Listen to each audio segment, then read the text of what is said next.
Assalamualaikum warahmatullahi wabarakatuh. Selamat datang di video sejarah Dinasti. Pada video sejarah kali ini dan beberapa video selanjutnya, kita akan membahas tentang Indonesia pada masa Orde Baru yang berlangsung dari tahun 1967 sampai dengan 1998. Apa ya yang melatar belakangi lahirnya masa Orde Baru? Mengapa peralihan kepemimpinan dari Presiden Soekarno ke Presiden Soeharto tidak melalui pemilu? Dan peristiwa apa saja yang menyebabkan lahirnya Orde Baru? Ada peristiwa G30 SPKI, Tritura, Super Semar, dan dualisme kepemimpinan nasional. Semuanya akan kita bahas satu persatu di video ini. Simak terus ya! Pada video sebelumnya, kita sudah membahas tentang masa demokrasi terpimpin. Lahirnya pemerintahan Orde Baru ini tidak terlepas dari berbagai krisis politik, ekonomi, dan sosial yang dialami Indonesia pada masa demokrasi terpimpin. Salah satu peristiwa penting yang harus kita bahas adalah adanya gerakan yang dilakukan oleh PKI pada tanggal 30 September 1965 atau peristiwa yang kita kenal dengan istilah G30 SPKI. Peristiwa G30 SPKI dilatar belakangi oleh beberapa hal, di antaranya ketidakstabilan politik pada masa demokrasi terpimpin, di mana kebijakan-kebijakan politik Presiden Soekarno telah membawa Indonesia lebih dekat dengan Blok Timur, yaitu politik luar negeri poros Jakarta, Peking, Pyongyang. Dicetuskannya konsep Nasakom, nasionalis, agama, dan komunis oleh Presiden Soekarno yang membuat kedudukan PKI semakin kuat, serta adanya konflik antara pemerintah dengan TNI Angkatan Darat yang menentang keberadaan PKI. Dalam peristiwa berdarah ini, 7 tokoh penting dari TNI Angkatan Darat dibunuh oleh PKI dan dimasukkan ke dalam satu lubang sumur di daerah Lubang Buaya, Jakarta. 7 tokoh tersebut adalah Letjen Ahmad Yani, Maijen R. Suprapto, Maijen Harjono, Brigjen Sutojo, Brigjen D.I. Panjaitan, Maijen S. Parman, dan Letu P.A. Tendean. Mereka kita sebut sebagai pahlawan revolusi yang diabadikan pada Monumen Revolusi yang terletak di Lubang Buaya, Jakarta. Pasca tragedi G30 SPKI, kondisi politik di Indonesia sangat tidak stabil. Kepercayaan masyarakat terhadap pemerintahan Presiden Soekarno semakin menurun. Selain mengalami krisis politik, sebelum lahir Orde Baru, Indonesia juga mengalami krisis ekonomi dan sosial, di mana keadaan perekonomian Indonesia saat itu mencapai tingkat inflasi hingga 600%. Harga-harga barang dan kebutuhan pokok melonjak tinggi hingga tidak mampu dibeli oleh masyarakat. Selain harganya yang melonjak, ketersediaan bahan pokok juga semakin langka. Kelaparan dan kemiskinan pun terjadi di berbagai daerah. Ironisnya, pemerintah justru menggarap proyek mercusuar dengan membangun bangunan megah seperti Tugu Monas, Stadion Gelora Bung Karno, Gedung Sarinah, Hotel Indonesia dengan patung selamat datang di Bundaran HI, dan bangunan megah lainnya. Semua kondisi yang sudah disebutkan ini membuat masyarakat marah terhadap pemerintahan Presiden Soekarno. Atas kemarahan itu, muncul aksi-aksi dari masyarakat terutama untuk menuntut penyelesaian yang seadil-adilnya terhadap pelaku G30 SPKI. Aksi-aksi tersebut dipelopori oleh Kesatuan Aksi Mahasiswa atau KAMI, pemuda, pelajar, sarjana, buruh, wanita, guru, yang kemudian bersatu membentuk Front Pancasila pada tanggal 26 Oktober 1965. Setelah lahirnya Front Pancasila, aksi-aksi demonstrasi yang menuntut pembubaran PKI semakin gencar dan meluas. Sampai akhirnya pada tanggal 12 Januari 1966, Kesatuan Aksi yang tergabung dalam Front Pancasila ini mendatangi DPR GR dan mengajukan Tritura, Tri Tuntutan Rakyat.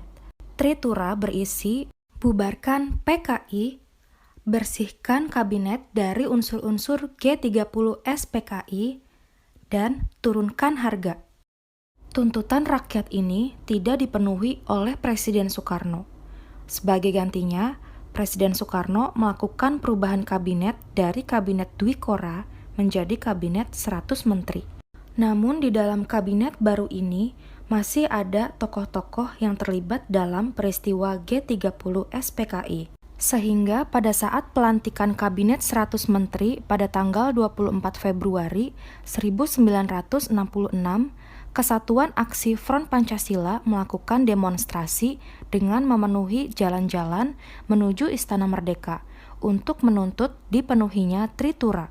Aksi ini kemudian dihadang oleh pasukan Cakrabirawa, yaitu pasukan yang dibentuk oleh Soekarno yang terdiri dari anggota TNI Darat, TNI Angkatan Laut, TNI Angkatan Udara, dan Polri. Bentrok antara pasukan Cakrabirawa dengan demonstran pun terjadi dan menyebabkan gugurnya seorang mahasiswa Universitas Indonesia bernama Arif Rahman Hakim.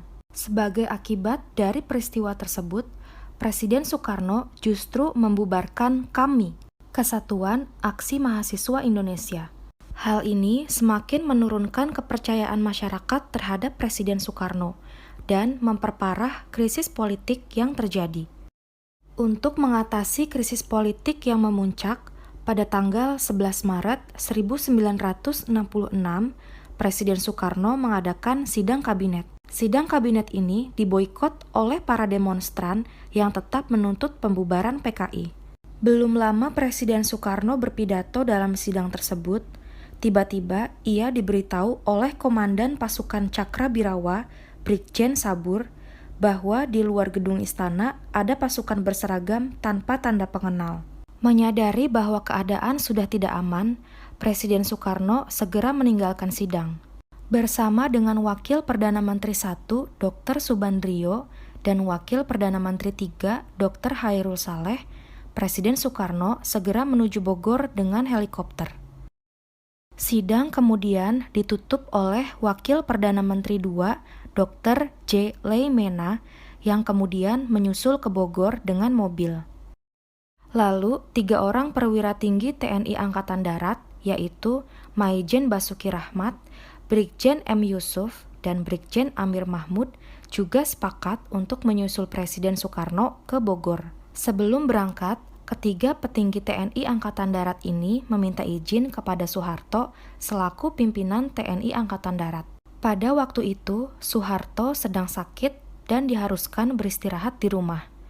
Niat ketiga perwira itu kemudian disetujuinya. Maijen Basuki Rahmat bertanya kepada Soeharto, apakah ada pesan yang hendak disampaikannya kepada Presiden Soekarno? Soeharto menjawab, sampaikan saja bahwa saya tetap pada kesanggupan saya. Beliau akan mengerti. Ucapan Soeharto ini mengacu pada kesanggupannya untuk membubarkan PKI, asalkan mendapat kebebasan bertindak dari Presiden Soekarno. Di Istana Bogor, Presiden Soekarno dan jajaran kabinet yang hadir membuat konsep surat perintah yang ditujukan kepada Letjen Soeharto. Surat perintah ini kita kenal dengan istilah Super Semar, yaitu Surat Perintah 11 Maret. Super Semar berisi pemberian mandat kepada Soeharto selaku Panglima TNI Angkatan Darat untuk memulihkan kondisi politik dan kewibawaan pemerintah. Keluarnya Super Semar ini dianggap sebagai tonggak lahirnya masa Orde Baru. Setelah menerima mandat Super Semar, tindakan pertama yang dilakukan oleh Soeharto keesokan harinya adalah membubarkan dan melarang PKI beserta organisasi massa yang bernaung, berlindung, ataupun seasas dengan PKI di seluruh Indonesia, terhitung sejak tanggal 12 Maret 1966. Pembubaran ini mendapat dukungan dari rakyat karena salah satu Tritura telah terpenuhi. Tindakan berikutnya berdasarkan mandat Super Semar adalah dikeluarkannya Keputusan Presiden Nomor 5 tanggal 18 Maret 1966 tentang penahanan 15 orang menteri yang diduga terkait dan menunjukkan itikat tidak baik terhadap penyelesaian masalah pemberontakan G30 SPKI. Sejak membubarkan KAMI dan tidak memenuhi tuntutan rakyat untuk membubarkan PKI, pamor Presiden Soekarno kian merosot. Soekarno dianggap sebagai pemimpin yang tidak aspiratif terhadap tuntutan rakyat. Sebaliknya, sejak mengemban mandat Super Semar, nama Letjen Soeharto semakin populer. Kondisi ini berakibat pada munculnya dualisme kepemimpinan nasional. Pada tanggal 22 Juni 1966, Presiden Soekarno menyampaikan pidato berjudul Nawaksara. Pidato ini disampaikan sebagai pertanggungjawaban atas sikapnya dalam menghadapi G30 SPKI. Namun, isi pidato Nawaksara ini ditolak oleh MPRS. Sementara itu, pada awal Juli 1966, Super Semar dijadikan sebagai ketetapan MPRS. Dengan demikian, Presiden Soekarno tidak dapat mencabut Super Semar. Dan secara hukum, Soeharto mempunyai kedudukan yang sama dengan Soekarno, yaitu sebagai mandataris MPRS. Soeharto diberi mandat oleh MPRS untuk membentuk sebuah kabinet baru bernama Kabinet Ampera, yang kemudian diresmikan pada tanggal 28 Juli 1966. Tugas utama Kabinet Ampera adalah untuk menciptakan stabilitas politik dan ekonomi. Program yang dijalankan diantaranya untuk memperbaiki kehidupan rakyat di bidang sandang dan pangan. Adanya dualisme kepemimpinan nasional ini menimbulkan pertentangan politik dalam masyarakat, di mana muncul pendukung Soekarno dan pendukung Soeharto. Hal ini jelas membahayakan persatuan dan kesatuan bangsa. Situasi politik di Indonesia pun semakin memanas. Pada masa itu, para pimpinan ABRI berusaha membujuk Presiden Soekarno untuk menyerahkan kekuasaannya kepada Soeharto. Hal ini demi mencegah perpecahan rakyat dan untuk menyelamatkan lembaga kepresidenan serta pribadi Presiden Soekarno sendiri. Kemudian, salah seorang sahabat Soekarno, Mr. Hardy, memohon agar Soekarno mengakhiri dualisme kepemimpinan ini. Ia menyarankan agar Soekarno menyatakan nonaktif di depan sidang MPRS dan menyetujui pembubaran PKI. Presiden Soekarno akhirnya menyetujui saran Mr. Hadi. Pada tanggal 22 Februari 1967, Presiden Soekarno secara resmi mengundurkan diri dari jabatannya. Dalam sidang istimewa MPRS tanggal 7 Maret 1967, dihasilkan ketetapan MPRS nomor 30 berisi penarikan mandat Soekarno atas segala kekuasaannya dalam pemerintahan di Indonesia. MPRS kemudian mengangkat Soeharto sebagai presiden. Pelantikan Presiden Soeharto dilakukan oleh Ketua MPRS Jenderal A.H. Nasution pada tanggal 12 Maret 1967. Pelantikan Presiden Soeharto ini menandai dimulainya periode Orde Baru di Indonesia. Presiden Soeharto segera melaksanakan program untuk menciptakan stabilitas politik dan ekonomi di Indonesia. Langkah yang dilakukan pemerintah Orde Baru untuk menciptakan stabilitas politik dan ekonomi adalah dengan membuat kebijakan politik luar negeri, kebijakan politik dalam negeri, dan rehabilitasi ekonomi. Kita bahas satu persatu ya. Untuk menciptakan stabilitas politik, langkah pertama yang dilakukan oleh pemerintah Orde Baru adalah membuat kebijakan politik luar negeri.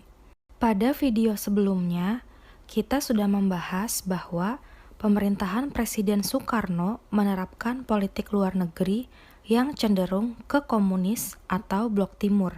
Hal ini dinilai menyimpang dari Pancasila dan Undang-Undang Dasar 45. Oleh karena itu, pemerintah Orde Baru ingin menerapkan politik luar negeri Indonesia yang bebas aktif. Artinya, Indonesia tidak condong ke Blok Timur maupun Blok Barat. Untuk menerapkan politik luar negeri yang bebas aktif, Indonesia melakukan 3 upaya.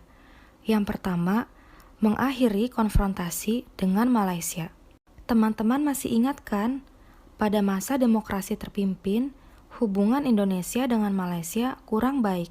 Pada masa Orde Baru, hubungan tersebut berusaha diperbaiki melalui pertemuan antara Menteri Luar Negeri Indonesia Adam Malik dengan Menteri Luar Negeri Malaysia Tun Abdul Razak pada tanggal 29 Mei 1966. Setelah itu, hubungan Indonesia dengan Malaysia kian membaik. Upaya yang kedua adalah kembali menjadi anggota PBB. Teman-teman tentu masih ingat kan, Soekarno pernah menyatakan bahwa Indonesia keluar dari keanggotaan PBB. Akhirnya, pada tanggal 28 September 1966, Indonesia kembali menjadi anggota PBB dan diangkat sebagai anggota tidak tetap Dewan Keamanan PBB. Upaya yang ketiga adalah memprakarsai pembentukan ASEAN, Association of Southeast Asian Nation, sebuah organisasi regional yang dibentuk pada Deklarasi Bangkok tanggal 8 Agustus 1967 oleh 5 negara, yaitu Indonesia, Malaysia, Filipina, Singapura, dan Thailand. Selain menerapkan kebijakan politik luar negeri bebas aktif, untuk menciptakan stabilitas politik, pemerintah Orde Baru juga menerapkan kebijakan-kebijakan politik dalam negeri. Kebijakan politik dalam negeri yang pertama adalah melaksanakan pemilu.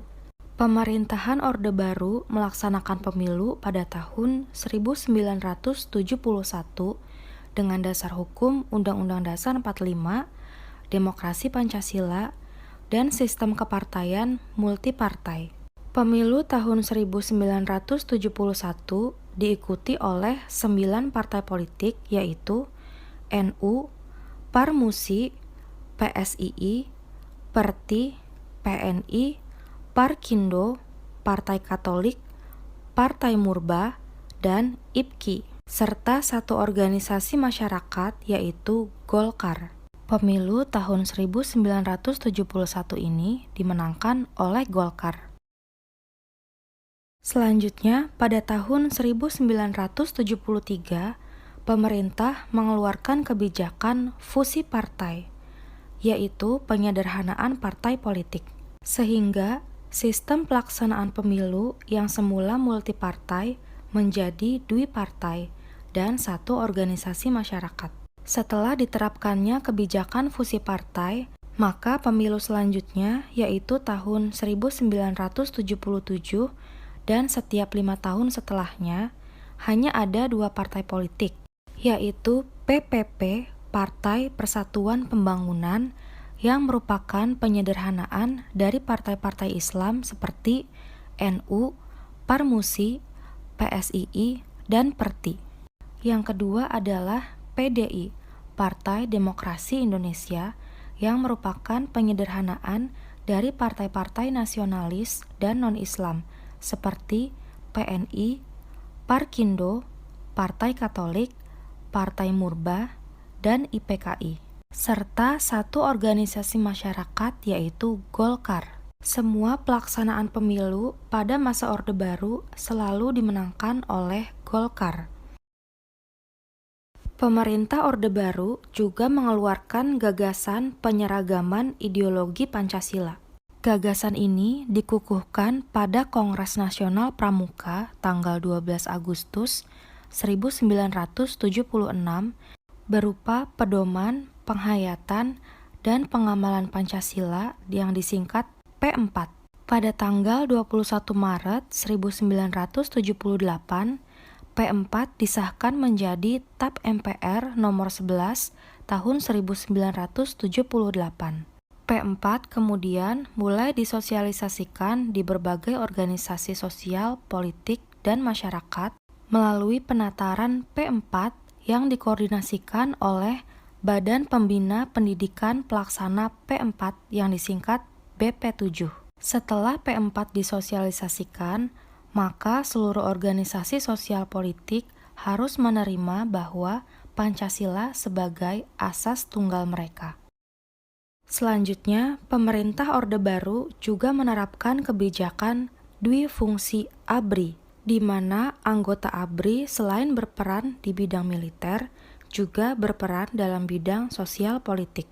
Upaya yang dilakukan oleh pemerintahan Orde Baru untuk menerapkan Dwifungsi ABRI adalah dengan memasukkan anggota ABRI dalam keanggotaan DPR MPR dan dibentuknya fraksi ABRI di parlemen. Selain menjadi anggota DPR MPR, anggota ABRI pada masa Orde Baru juga banyak menjadi pejabat sipil. Hal ini menunjukkan adanya dominasi militer dalam kehidupan sosial politik di Indonesia pada masa Orde Baru. Setelah menerapkan kebijakan-kebijakan politik untuk mencapai stabilitas politik, pemerintah Orde Baru juga melaksanakan program rehabilitasi ekonomi. Atas gagasan para staf pribadi Presiden Soeharto yang merupakan para ekonom dari Universitas Indonesia, upaya pemerintah Orde Baru untuk merehabilitasi ekonomi adalah dengan yang pertama, menanggulangi masalah utang piutang dengan cara diplomasi dan negosiasi ekonomi ke luar negeri. Pemerintah Orde Baru berhasil mengatur kembali penjadwalan pembayaran utang yang sebelumnya telah jatuh tempo. Yang kedua, melakukan kerjasama dengan IMF, International Monetary Fund, agar Indonesia mendapat suntikan dana guna melaksanakan pembangunan, serta agar transaksi ekonomi yang dilakukan Indonesia dapat diakui secara internasional. Yang ketiga, menetapkan Undang-Undang Nomor 1 Tahun 1967 tentang penanaman modal asing atau PMA. Pemerintah mempermudah perizinan investor asing untuk menanamkan modalnya di Indonesia, serta menetapkan Undang-Undang Nomor 6 Tahun 1968 tentang penanaman modal dalam negeri atau PMDN, di mana pemerintah memberikan pembebasan pajak kepada investor dalam negeri yang memenuhi syarat kelayakan proyek. Teman-teman, kebijakan-kebijakan yang telah kita bahas ini dilakukan pemerintah demi terciptanya stabilitas politik dan ekonomi pada masa Orde Baru.